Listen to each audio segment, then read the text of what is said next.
Colon cancer almost never kicks the door down on day one. It doesn't usually start with sharp pain or a dramatic emergency. It starts the way a storm starts on a horizon you're not watching. A few subtle shifts, a few, that's weird moments, and then months go by. And here's the part that's changed in a single generation. Colon cancer used to be a problem we mostly expected later in life. It's still more common with age, yes, but the fastest rise has been showing up in younger adults, often in their 20s, 30s, and 40s. That's not because your DNA suddenly rewrote itself, it's because the environment around your DNA changed. What we eat, how we move, how we sleep, how stressed we are, and what's happening inside the gut itself. The good news is this: your body does send early warnings. Not perfect ones, nothing in medicine is perfect, but real signals. The problem is that most people either don't notice them, don't connect them, or explain them away as just life. Today, I want to give you a better radar. Quick note before we begin: this video is educational, not a diagnosis. Many of these signs can come from non-cancer causes, some of them very common and very treatable. But if a symptom is new for you, persistent, worsening, or simply doesn't feel right, it's worth getting checked. Early detection can be life-changing. Alright, think of this as 10 whispers your colon might send before it ever screams. Sign number 1, iron-deficiency anemia. This one surprises people because it doesn't feel like a gut symptom at all. Anemia is when your blood can't carry oxygen the way it should, often because you're low on iron, which you need to make healthy red blood cells. Now, iron doesn't just vanish. If you're iron deficient, you either aren't absorbing enough, you aren't getting enough, or you're losing blood somewhere slowly.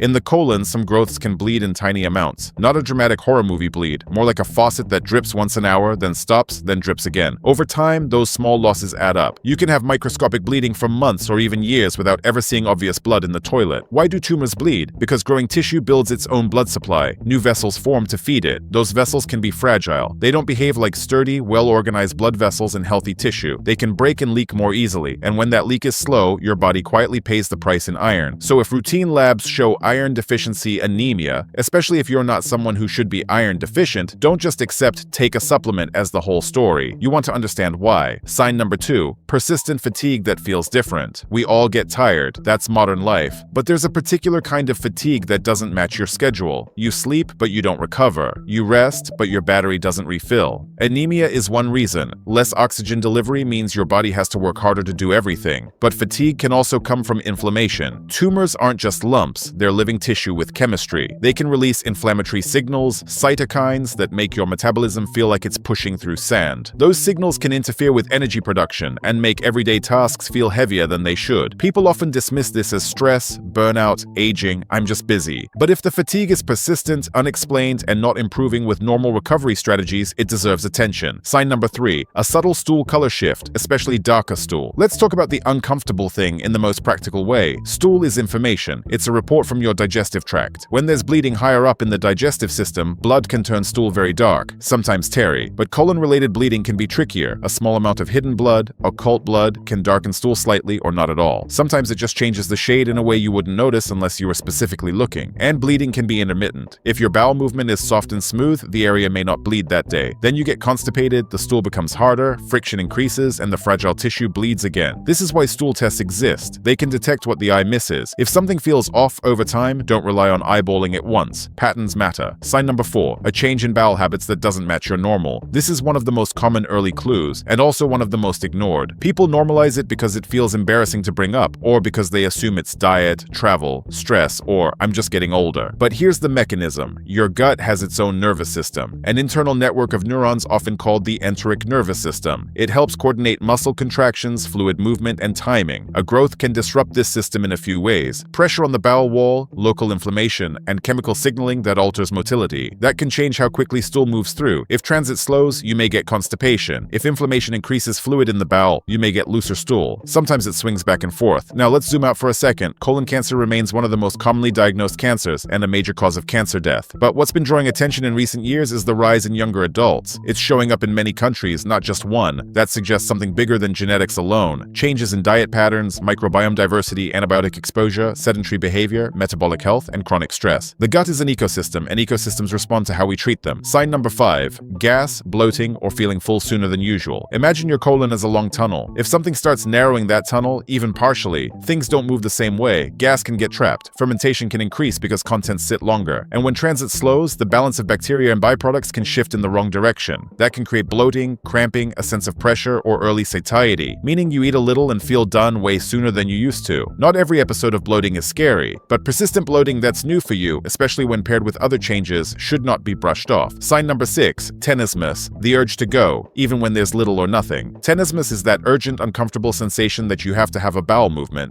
but then you go and not much happens. Or you go and you still feel like you didn't finish, and then the urge returns again, sometimes quickly. This can happen when something in the rectum or sigmoid colon, near the exit zone, creates a constant stretching signal. Those lower sections have stretch receptors that help tell your brain it's time. Normally, stool triggers that signal, but a space-occupying lesion can trigger it too. People often chalk this up to hemorrhoids, irritation, or anxiety. Sometimes it is, but tenesmus that persists deserves an evaluation because it's one of those signals that can be easy to normalize until it isn't. Sign number 7, stool narrowing, consistently pencil-thin stool. This sign is often reported in hindsight. People will say, I had months where things looked thinner, but I didn't think much of it. Stool can change shape for harmless reasons, especially if it's very soft. But consistent narrowing can mean the pathway is narrowing. Think of toothpaste squeezed through a smaller opening. The shape changes because the space changes. If you see a one-off change, don't panic. If you see a repeated pattern for weeks, especially alongside other symptoms, take it seriously enough to ask questions. Sign number 8, alternating constipation and diarrhea. This is the more dramatic cousin of sign number 4. Here's one common pattern. An obstruction slows stool. Pressure builds. The bowel gets irritated and responds by secreting fluid to flush things through. So you get constipation, then loose stool, then constipation again, like your body is trying to solve a traffic jam with a fire hose. Now, important reality check. IBS and inflammatory bowel conditions can also cause these patterns. In fact, they're far more common than cancer. But what matters is persistence, new onset, and the bigger picture, especially if this change is new for you. You're losing weight, you're fatigued, or you're noticing blood. Sign number 9, visible blood, on the toilet paper or in the bowl. This is the sign that gets ignored the most because people immediately assume hemorrhoids. And yes, hemorrhoids are a very common cause, but common doesn't mean always. Blood that appears bright red can come from closer to the rectum. Darker blood can come from higher up, and tumors, especially as they grow, can become more fragile and bleed more easily because their tissue architecture is disorganized compared to healthy tissue. If you ever notice blood repeatedly, don't let embarrassment delay you. The rule here is simple. Recurrent bleeding needs an explanation. Even if it's just hemorrhoids, you want to know that, not guess it. Sign number 10, unexplained weight loss, especially rapid. If you're dieting, training hard, or intentionally changing your habits, weight loss makes sense. But if weight is falling off without effort, especially quickly, your body is waving a bigger flag. Why might this happen? Tumors can alter appetite signals and metabolism. Inflammatory chemistry can increase muscle breakdown and reduce your ability to maintain lean tissue. Some cancers also create a hypermetabolic state. Your body burns more energy just to exist. And if your gut isn't functioning well, you may not absorb nutrients effectively. At later stages, this can develop into cachexia, a severe wasting syndrome that affects quality of life and is difficult to reverse. That's why unexplained, rapid weight loss is never a symptom to watch and wait on for too long. Now let's bring it home. None of these signs alone automatically means colon cancer, but patterns matter, clusters matter, persistence matters. If you've had symptoms like these for more than a couple of weeks, if they're getting worse, or if you're seeing multiple signs at the same time, especially fatigue plus anemia, bowel habit changes plus bleeding, stool narrowing plus tenesmus, don't make yourself carry that uncertainty alone. Talk to a healthcare professional, ask about appropriate testing, and remember, screening is not a punishment, it's a shortcut to clarity. In many places, average risk screening now begins earlier than it used to, because the trend in younger adults is real, and if you're younger than the screening age but you have symptoms, that's not too young to be checked. Symptoms don't care how old you are. Your body is always communicating. The goal isn't fear, the goal is fluency, so you can catch whispers early while there's still time to change the story. If you found this helpful and you want more clear practical breakdowns of how the body works and how to spot warning signs before they become emergencies, subscribe, turn on notifications, and stay with us. Your future self will thank you.